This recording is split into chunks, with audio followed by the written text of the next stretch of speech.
అసలే అట్లా చచ్చిపోతున్నారా బాబు. ఇప్పుడు పిల్లల్ని పంపించాలి. సర్లే అమ్మాయి ఏంటి అమ్మ ఇంకా లేచినట్లేదు. పోనీలే ఆ అమ్మ చూసే లోపు పిల్లల్ని రెడీ చేసి పంపించేద్దాం. అమ్మయ్య నైట్ పడుకునేటప్పుడే మొత్తం అంట్లన్నీ కడిగేసి పడుకోవటం వల్ల ఇప్పుడు కొంచెం పని ఈజీ అయింది. ఓకే ఫస్ట్ పిల్లలకి బాక్సులు రెడీ చేద్దాం. చిన్నదానికి పెద్దదానికి ఓకే.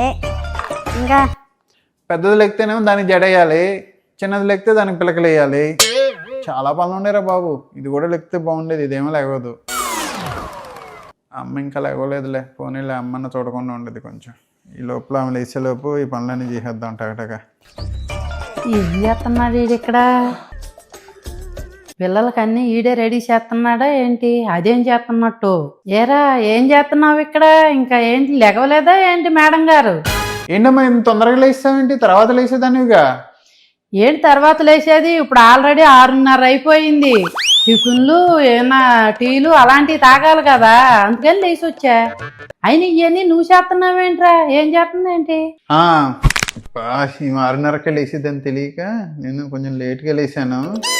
అమ్మ అంటే మొన్న డాక్టర్ దగ్గరికి వెళ్ళాం కదా, ఈ మధ్య కీర్తి బాగా నీరసంగా ఉంటుంది కదా, డాక్టర్ దగ్గరికి వెళ్ళాం. డాక్టర్ చెప్పాడు కనీసం 10 గంటలన్నా పడుకోవాలి, లేకపోతే పగలల్లో అదొక తిక్కగా ఉండేదంట. కీర్తికి పిచ్చి పిచ్చిగా బిహేవ్ చేస్తుంది, మీ ఇష్టం, నువ్వు కనీసం 10 గంటలు పడుకునేట్టు చూడమని చెప్పాడు. అందుకని చెప్పి నేను చేస్తున్నా. ఏముందిలే ఈ 4 రోజుల్లో కొంచెం సెట్ అయిపోద్ది, అప్పటి వరకు కొంచెం నేను చేస్తూ ఉండాలి. 10 గంటలు పడుకోమని డాక్టర్ ఎవర్రా? నీకు తెలుసా ఆ డాక్టర్? అమ్మ అంటే నాకు అంతగా తెలియదు, కీర్తికి అయితే చాలా బాగా తెలుసు. అందుకనే పట్టుబట్టి ఆ డాక్టర్ దగ్గరికి తీసుకెళ్ళండి. ఆ డాక్టర్ కూడా చాలా బాగా చూశాడు, చెప్పాడులే. అంటే రోజు కనీసం 10 గంటలైనా పడుకుని చక్కగా పని ఏం చేయకుండా ఉంటే మొత్తం సెట్ అయిపోద్ది అని చెప్పాడు డాక్టర్. అంతే. అది నాకు అర్థమైందిలే, నీ తెలివి తెల్లారినట్టే ఉంది. ఏదోలా అలాగే బతికేస్తున్నావు. చేసుకోయ్యా, బాగా చేసుకో, నీ పనులన్నీ చేసుకో.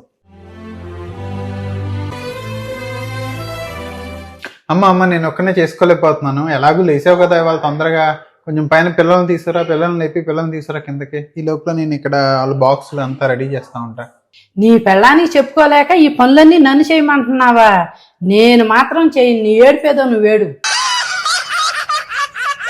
ఓరి నాయనో, మీ అత్త కోళ్ళ మంచి నేను చచ్చిపోతున్నా, నాకు హెల్ప్ చేసే వాళ్ళు ఎవరు లేరా ఇప్పుడు? రామచంద్ర ప్రభు. సర్లే నేనే చేసుకుంటాలే. అరే జెస్సీ కిందకి రారా, లికి కిందకి రా, నీ పిల్లకడేయాలి, జెస్సీకి ఏం జడేయాలి. అమ్మా మీ కష్టం పగవాడికి కూడా రాకూడదు గురుగా.